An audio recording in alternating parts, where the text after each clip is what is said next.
इस समय मैं जमुई समाहरणालय में उपस्थित हूं, जहां अधिवक्ता इस समय शांतिपूर्ण विरोध मार्च करके जमुई शहर के भ्रमण के बाद उनको ज्ञापन देने आए हैं। जिलाधिकारी के अनुपस्थिति में इस समय एडीएम ने ये ज्ञापन लिया है। अधिवक्ताओं की मांग है कि अभी एक दिन पहले आरा में एक वृद्ध की न्यायालय परिसर में गोली मारी गई थी और दूसरे दिन कल जमुई के एक अधिवक्ता को जब सुबह में वो कोर्ट आने के लिए तैयार थे, उनको गोली मारी गई। हालांकि उनकी जान बच गई, लेकिन गोली उनको लगी है। ऐसे में अपराधियों का मनोबल बढ़ता दिख रहा है। सबसे जो मजे की बात है वो ये है कि अभी बिहार सरकार ने बिहार अपराध नियंत्रण कानून 2024 लॉन्च किया है और जिस दिन ये कानून लॉन्च हुआ, अपराधियों ने सीधे सीधे सरकार को चैलेंज किया है। ऐसी परिस्थिति में जब अधिवक्ता सुरक्षित नहीं है, जब न्यायालय परिसर सुरक्षित नहीं है, जब न्याय व्यवस्था सुरक्षित हो जाएगी और उसको देखने वाले पुलिस वाले अगर सतर्क नहीं होंगे तो ऐसी परिस्थिति में क्या कुछ होगा। क्योंकि आज अधिवक्ताओं को सड़क पर निकलने का मतलब है कि जो दूसरे को न्याय दिलाते हैं, जो अपराधियों को सजा दिलाते हैं, वो खुद न्याय पाने के लिए इस समय प्रशासनिक पदाधिकारी के ऑफिस में चक्कर काट रहे हैं। इस समय में ये अंधा कानून चैनल के लिए रुपेश सिंह। सराय विधिक संघ के द्वारा जो आज मोर्चा निकाला गया शांतिपूर्ण, क्या विशेषता थी और क्या उद्देश्य था आज निकालने का? यह जरूरत यह थी कि हमारे वकील संघ के एक सदस्य वकील अपराधियों ने दिन दहाड़े गोली इधर मत कॉल करके भेज दो। संयोग था कि वो बच गए, नहीं तो उनकी जान चली जाती। इस तरह से अधिवक्तागण अपने आप को असुरक्षित महसूस कर रहे हैं। डिस्ट्रिक्ट एडमिनिस्ट्रेशन की तरफ से कोई सुरक्षा का इंतजाम पुख्ता नहीं है।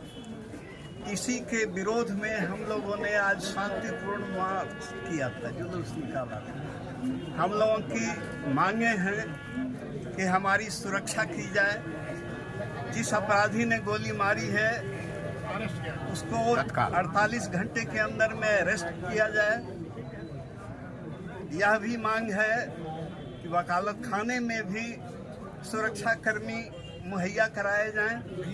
यह भी मांग है कि हम लोगों को किसी भी ढंग से आपराधिक तत्वों से मुकाबला करने के लिए तैयार हो करके और कैसे मुकाबला करें, इस संबंध में भी डिस्ट्रिक्ट एडमिनिस्ट्रेशन कुछ विचार करे। डिस्ट्रिक्ट एडमिनिस्ट्रेशन के साथ हम लोग बराबर चलने को तैयार हैं।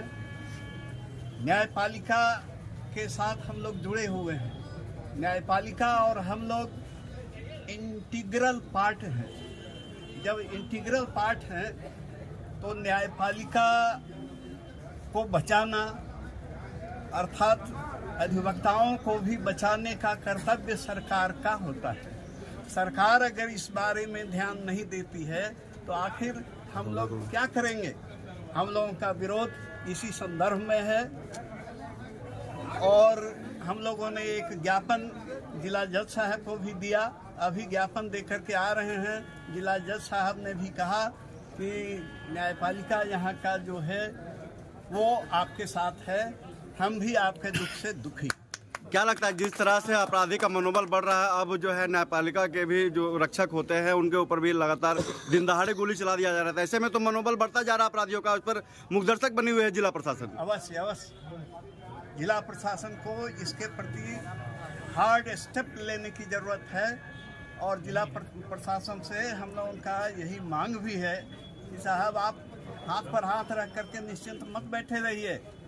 सबका जान का माल का हिफाजत कीजिए। हर नागरिक को डिग्निटी के साथ जीने का अधिकार है। ऐसा नहीं। परसों आरा में एक वृद्ध को कोर्ट परिसर में गोली मारी गई है और एक दिन के बाद जमुई में अधिवक्ता को मारी गई। इत्तेफाक ये है कि बिहार अपराध नियंत्रण कानून 2024 को परसों ही लॉन्च किया, तो क्या अपराधियों ने ये चैलेंज दिया है सरकार को? बिल्कुल अपराधियों ने चैलेंज किया है, क्योंकि जिस दिन कानून जब तक डिस्ट्रिक्ट एडमिनिस्ट्रेशन स्ट्रिक्ट हो करके कोई कदम नहीं उठाती है तब तक अपराधियों का मनोबल बढ़ता ही जाएगा। उसको अविलंब रोकने की आवश्यकता है। ये मार्च जो शांतिपूर्ण मार्च निकाली गई थी, कहाँ से कहाँ तक था? पूरे हम लोग कचहरी परिसर से लेकर के समूचा मेन बाजार होते हुए और पोस्ट ऑफिस, हॉस्पिटल वगैरह होते हुए और तब फिर लौटे। आज यहाँ पर मिले हैं ADJ-1 से, क्या आश्वासन मिला? जिला जज से, सॉरी, जिला जज साहब ने आश्वासन दिया है कि हाँ आप लोग सचमुच सुरक्षित हैं, ऐसा हम भी महसूस कर रहे हैं और उसके लिए हम भी सरकार से लिख पढ़ रहे हैं, सरकार को कह रहे हैं कि ऐसा होना चाहिए। थोड़ी देर में आपको ज्ञापन के अंतर वस्तुओं से भी अवगत करा दिया। Thank you sir. दिन दहाड़े एक अधिवक्ता को गोली मारी गई, आज ज्ञापन सौंपा गया सर, क्या कुछ मांग है इन लोगों का और क्या कुछ आश्वासन दिया गया आप लोगों के द्वारा, जिला प्रशासन द्वारा? देखिए, जो भी घटना हुई, घटना के बाद तुरंत जमुई पुलिस घटना के बाद से तत्पर है। घटना स्थल पर पहुंचकर वरीय अधिकारियों द्वारा भी सभी जो है स्थितियों का जांच पड़ताल किया गया। आज वकील संघ एवं अन्य जो है वकील साहब लोग आए और उन्होंने अपना कंसर्न जाहिर किया कि इसका जो अनुसंधान है वो साइंटिफिक तरीके से किया जाए ताकि जो अभियुक्त है उसको कड़ी से कड़ी सजा दिलाई जा सके। तो जमुई पुलिस पूर्व से ही इस ओर ध्यान दे रही है और जितने भी साक्ष्य हैं वो सभी को संकलित किए जा रहे हैं, एग्जिबिट बनाया जा रहा है सभी एंगल से। और जो गिरफ्तारी है उसके लिए भी टेक्निकल टीम के साथ जो जमुई थाना की टीम है वो निकल चुकी है और इसमें वारंट और कुर्की का भी हम लोग प्रयास कर रहे हैं, इसको जितनी जल्दी हो सके लें ताकि जो अभियुक्त है उस पर दबाव बने। और इसके जो अन्य पहलू हैं, जो सुरक्षा की बात है, वो कोर्ट परिसर में पूर्व से भी फोर्स प्रतिनियुक्त है, परंतु हम लोग इसको आकलन कर रहे हैं। अन्य अगर फोर्स और सुरक्षा की आवश्यकता है तो निश्चित तौर पर जमुई पुलिस जो वकील साहब लोग हैं उनकी सुरक्षा के लिए कार्य करती रहेगी। सर, लगातार ये चीज़ देखी जाती है जो है कोर्ट परिसर में कई आपराधिक तत्व जो है वहाँ पर जाकर हुड़दंग करते हैं या कुछ धमकी वगैरह देते हैं, ऐसे में सर जिला प्रशासन क्या कदम उठाएगी?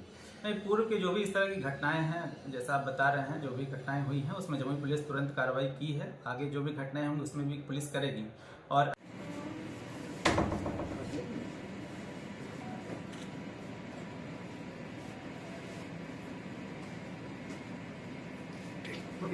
हम लोग की सुपर सर लखीसराय बात बनते हैं।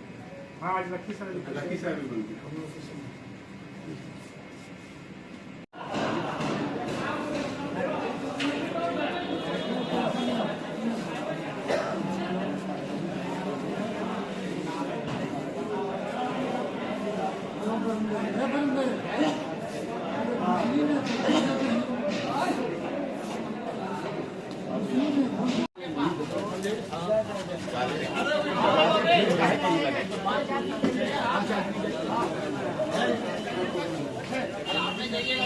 पूर्वाध्यक्ष अगर पूर्व अध्यक्ष और महासचिव हो तो आ जाए कृपा। जाइए जाइए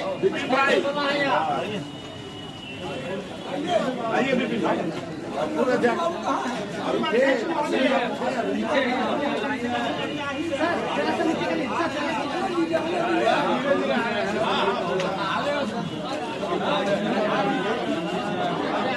यहाँ ज्ञापन मिलने के बाद हम लोग जिलाधिकारी महोदय और तब तक जज साहब से हम लोग मिल लेते हैं।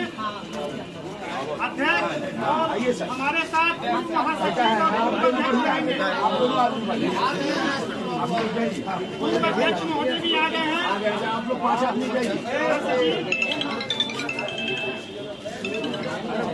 और एक मासूम बाबू है 5